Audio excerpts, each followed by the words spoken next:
So it brings me some genuine pleasure to take the time to talk about this particular name, because once upon a time, earlier in this YouTube channel's lifespan, when we made videos consistently about the LA Kings and their prospect pool, this was a name that we actually had a lot of fun talking about. And now, he could potentially be a Vancouver Canucks dark horse, depending on who you ask, and depending on how he performs. Let's head over to Thomas Drance's latest article posted on The Athletic, shared to us by Drance and The Athletic themselves. This is a gift piece, so it is not behind a paywall. Let's talk today about new Abbey Canucks signing Akil Thomas, and what he could potentially do to the internal competition structure of the Vancouver Canucks. Drance's piece is awesome. I'll leave a link in the description down below. It talks about Akil Thomas, extending Zeev Buium, and some budget constraints. Let's take a look at what Drance writes about in regards to the sneaky importance of the newest Vancouver/Abbey Canucks forward Akil Thomas. Veteran forward Thomas was a bit of an under-the-radar signing on July 1st, with the Vancouver Canucks getting him on a one-year, two-way deal with a $375,000 salary at the AHL level. Thomas, a former LA Kings draftee, is very familiar to Abbotsford GM Richard Seeley from his time managing the Ontario Reign, the Kings' AHL affiliate.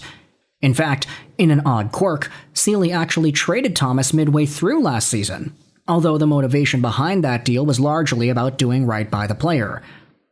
Akil Thomas is a great player, a great kid, he told The Athletic early July. He had the previous year in the NHL, and I have watched him as he's grown up. I'm a big fan of the person and the player. He battled some injuries last season and had some tough breaks, but the previous year, he was in the NHL the whole time, and then he was back down with us. In fairness to him, he was looking for an opportunity to get back to the NHL, so that's what was behind the trade, which saw Thomas get sent over to the St. Louis Blues. We actually did make a video about that 8 months ago when it happened. Akil Thomas is a guy that was initially drafted 51st overall by the Kings in 2018. Back in that time frame, he was a very good OHL point producer and an inevitable Team Canada U18 and U20 athlete. He inevitably became one of the top OHL guys in points and quickly graduated over to the Ontario Reign. This previous season, he had split the year between Ontario and Springfield, and the year before that, he had 25 games with the LA Kings. Sure, Thomas was never able to take that top-tier OHL point production into the National Hockey League, but so far throughout his AHL development, he has been a reasonably good producer, and for a guy who is 26 years old, he'll be coming over to a brand new team to hopefully shake things up. Drance says here in his article, Canucks fans should monitor Thomas closely at training camp and in the preseason.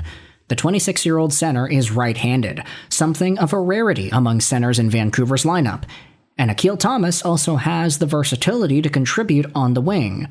While his AHL production doesn't hint at a player with sneaky NHL upside in the Phil DiGiuseppe mold, Thomas will probably be a veteran difficult for young Canucks hopefuls like Braden Coots or Jonathan Lekkerimäki to beat out for a roster spot. He's a solid player, and he'll provide NHL depth, and I think he can contribute to an NHL level when he is healthy, Seeley said. Little bit of versatility on the wing and at center too. I think he'll be good for our dressing room, as far as the way he works and the person that he is, for our younger guys as well.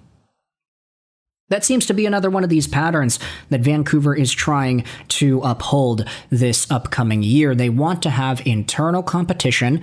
They want to have guys pushing each other. They want to have many options available, so nobody's roster spot is guaranteed. Jonathan Lekkerimäki, you got to earn your spot. This is a guy that we all know has NHL goal-scoring potential. He made that clear with his opening stints with the Vancouver Canucks the past 2 seasons. But between the injuries and the inconsistency, Jonathan Lekkerimäki's spot on the Vancouver lineup is far from guaranteed, and he's got guys like Akil Thomas potentially hoping to steal it off instead.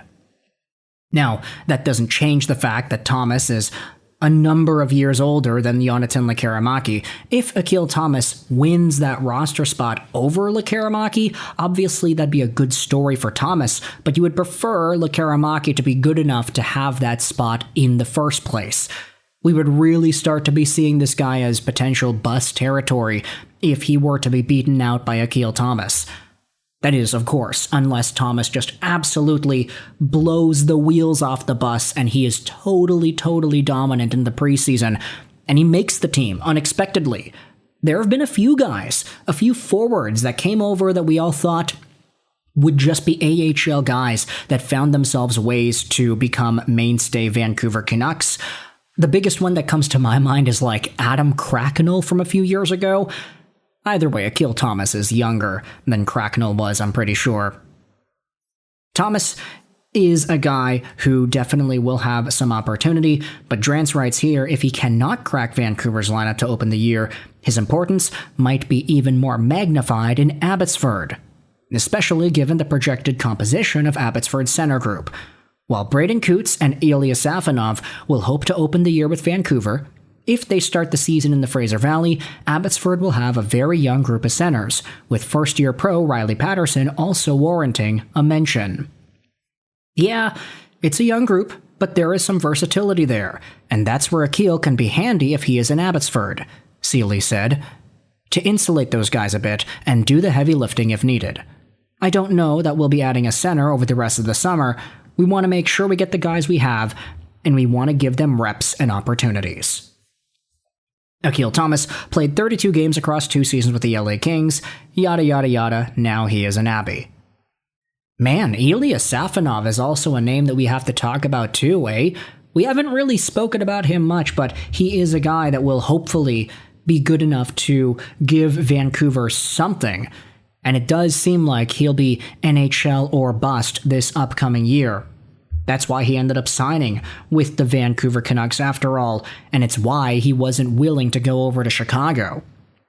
Either way, it's going to be a pretty interesting conversation for Vancouver centers between Akil Thomas, Ilya Safonov, Braden Coots is also going to be in that discussion as well.